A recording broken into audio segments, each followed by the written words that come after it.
Hi viewers, welcome to our channel. ప్రస్తుతం మనతో పాటు సీనియర్ జర్నలిస్ట్ దామ బాలా సార్ వారితో మాట్లాడదాం. నమస్కారం సార్. సార్, మంత్రి రోజా గారు ఒక సంచలన స్టేట్మెంట్ ఇచ్చారంట కదా, నగరిలో కానీ తనకు కానీ సీట్ ఇవ్వకపోతే ఊరుకునేది లేదు అని అన్నారంట కదా, మరి నిజమేనా సార్? అంటే గత కొంతకాలం నుంచి నగరిలో రోజాకి సీటు ఇవ్వరు అని ఒక ప్రచారం జరుగుతుంది. ఎందుకంటే జగన్ ఎవరు ఊహించని కొన్ని డ్రాస్టిక్ చేంజెస్ చేస్తున్నాడు వైసీపీలో. అంటే నిజానికి ఆయన ఎప్పటి నుంచో హింట్స్ అయితే ఇస్తున్నాడు.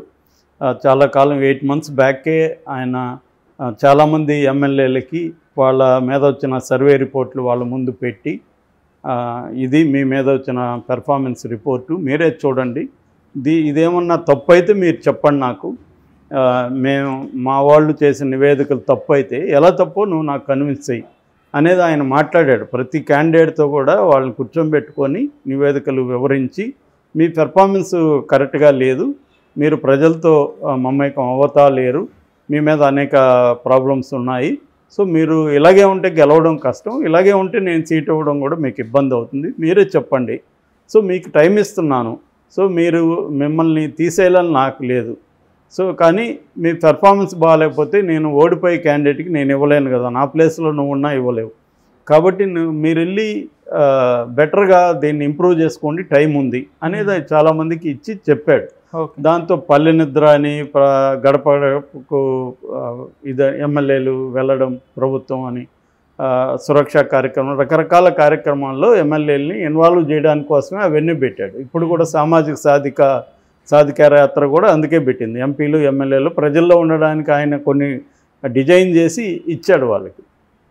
కాకపోతే అప్పుడు కూడా కొంతమంది పెర్ఫార్మెన్స్ బాగాలేనప్పుడు ఒక రీజను, రెండవ రీజను ఒక నియోజకవర్గంలో సమీకరణాలు మారినప్పుడు, అంటే తెలుగుదేశం నుంచి అక్కడ బీసీనో కాపునో పెట్టినప్పుడు దానికి కౌంటర్గా మనం కూడా అలాంటివే చేయాలని చెప్పి కొన్ని నిర్ణయాలు తీసుకోవాల్సి రావడం, అంటే సామాజిక సమీకరణాలు ముందుకు రావడం ఒకటి.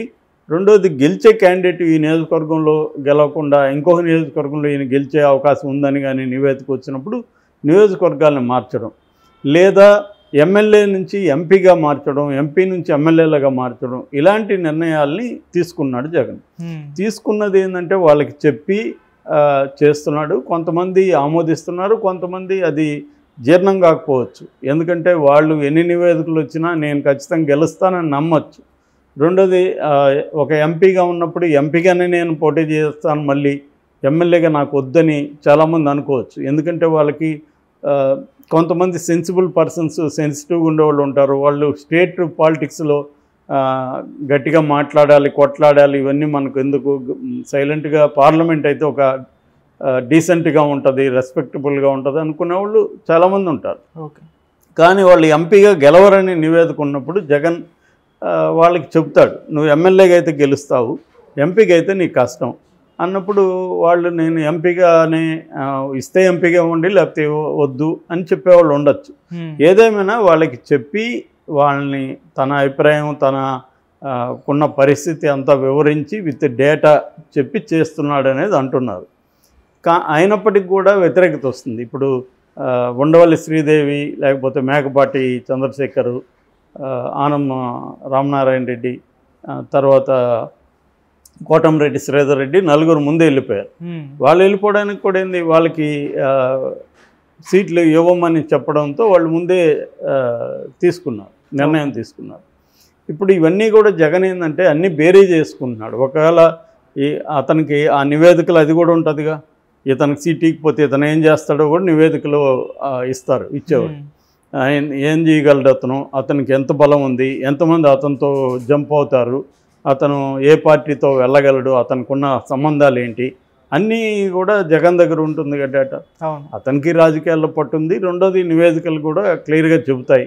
చెప్పినప్పుడు అవన్నీ కూడా క్యాల్కులేట్ చేసుకొని ఇతనికి ఇస్తే ఎక్కువ నష్టమా, ఇవ్వకపోతే ఎక్కువ నష్టమా అనేది బేరీ చేసుకొని ఒక నిర్ణయం తీసుకుంటాడు. అది రాంగు రైట్ కావచ్చు. ఎవరైనా కూడా రాజకీయ నాయకులు, చంద్రబాబు అయినా కేసీఆర్ అయినా, ఒక నిర్ణయం తీసుకునేటప్పుడు వాళ్ళు మ్యాక్సిమం అనేక విషయాలని పరిగణలోకి తీసుకొని ఒక నిర్ణయం తీసుకుంటారు. అటు తీసుకున్నా కూడా ఫెయిల్ అవ్వచ్చు, అది వేరే విషయం. కానీ అంతకంటే ఏం చేయగలరు ఎవడైనా ఆ పరిస్థితిలో ఉన్నప్పుడు. సో జగన్ ఇప్పుడు అదే చేస్తున్నాడు. సో జగన్కి ఒక రకమైన తీవ్ర వ్యతిరేకత వస్తుందనేది తెలుగుదేశానికి సంబంధించిన మీడియా కావచ్చు వీళ్ళు అంచనా వేస్తున్నారు. ఎందుకంటే ఇలాంటి నిర్ణయాల వల్ల తీవ్ర వ్యతిరేకత వస్తుంది, అది మనకు ఉపయోగకరంగా ఉంటుంది అనేదాన్ని వీళ్ళు చేస్తున్నారు.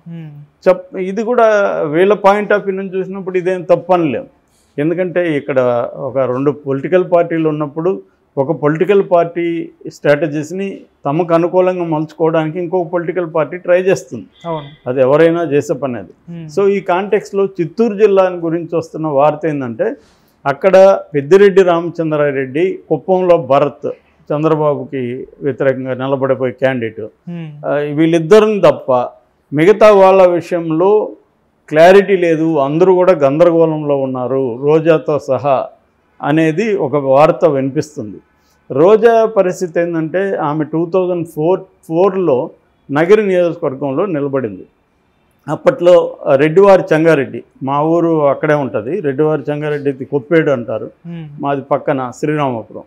సో మా ఊరు పక్కనే రెడ్డివారి చెంగారెడ్డి. ఆయన చాలా కాలం మినిస్టర్గా కూడా పనిచేశాడు చెన్నారెడ్డి గవర్నమెంట్లో, ఆ తర్వాత కూడా.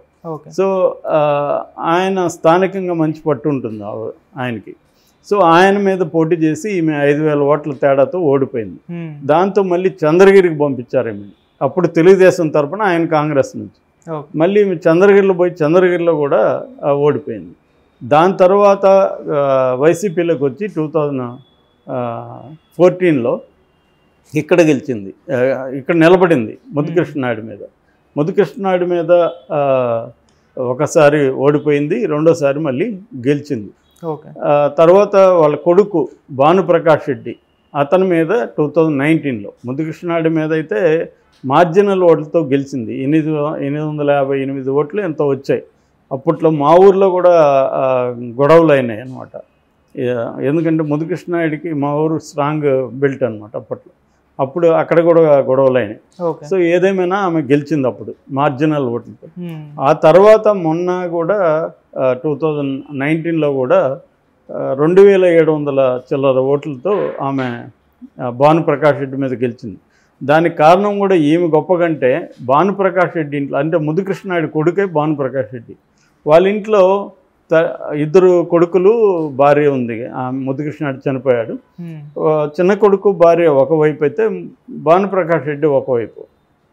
సో దానివల్ల వాళ్ళ ఇంట్లోనే వ్యతిరేకత ఉంది, తెలుగుదేశం వర్గీయుల్లోనే కొంత డిఫరెన్సెస్ ఉన్నాయి. దానివల్ల ఈమె గెలవగలిగింది ఆ మార్జిన్తో, లేకపోతే ఈమె కష్టమైండేది.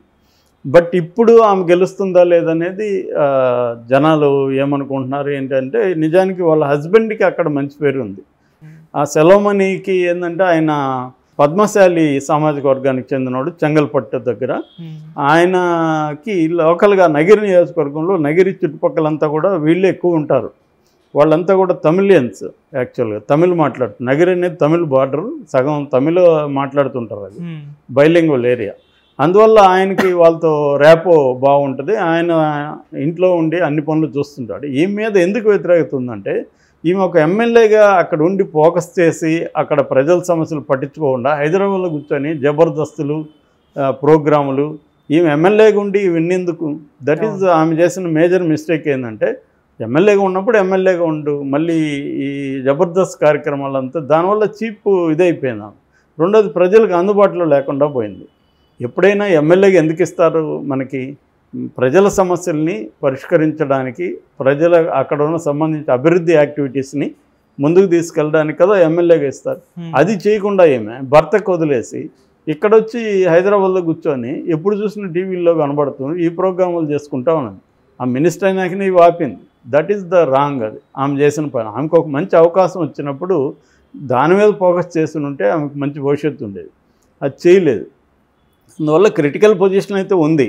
కాకపోతే ఆమె ఒక ప్రశ్న అడిగింది ఇప్పుడు ఇంటర్వ్యూలో. ఆమె అయితే మీరు అడిగినట్టుగా నాకు ఇకపోతే ఊరుకోననేమీ అనలేదు. నేను ఆ వీడియో చూశాను. ఆ వీడియోలో ఏమంటుందంటే, మీ పచ్చ మీడియా ఆనందం పొందుతుంది, నాకు ఇవ్వరని, నాకు ఇస్తారని మా అందరికీ తెలుసు, ఇవ్వకపోయినా కూడా మేమేమి బాధపడము, జగనన్న గెలిపే మాకు కావాలి అని అంటుంది. కానీ ఆమె ఖచ్చితంగా ఇవ్వకపోతే గొడవ చేసే అవకాశాలు అయితే ఉన్నాయి. ఆమె ఏమంటుందంటే, నేను ఇక్కడ పోటీ చేయకపోతే రామోజీరావు చేస్తాడా, రాధాకృష్ణ వచ్చేస్తాడా అని కూడా అడిగింది ఆమె. అంటే ఆల్టర్నేటివ్ క్యాండిడేట్ అయితే ఇమ్మీడియట్గా అక్కడ ఎవరు లేరు నాకు తెలిసి కూడా. మరి జగన్ ఏం ఆలోచిస్తున్నాడు, నివేదికలు ఏమున్నాయనేది తెలీదు. ఇప్పటికిప్పుడైతే ఆల్టర్నేటివ్ క్యాండిడేట్ అక్కడ రెడీగా అయితే లేరు, ఈమె కాకుండా వైసీపీలో. అక్కడ వాళ్ళ నగరిలో కొంత ఈమెకి వ్యతిరేక వర్గం కూడా ఉంది. వాళ్ళని కలపడానికి కూడా జగన్ కూడా మొన్న ట్రై చేస్తాడు. అదొక ప్రాబ్లం ఉంది రోజాకి. లోకల్గానే ఒక వ్యతిరేక వర్గం వైసీపీలోనే ఆమెకు ఉంది.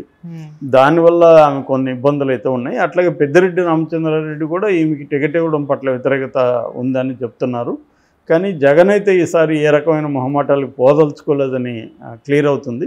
ఆ రకంగా ఇంక వేరే ఆల్టర్నేట్ లేదు, ఈమెకి ఇచ్చి గెలిపించడానికి చేద్దాం అనుకుంటే ఇస్తాడు. లేకపోతే మాత్రం నగిరి నియోజకవర్గంలో కొద్దిగా ఇబ్బందులు అయితే ఉన్నాయి రోజు. Okay, thank you sir.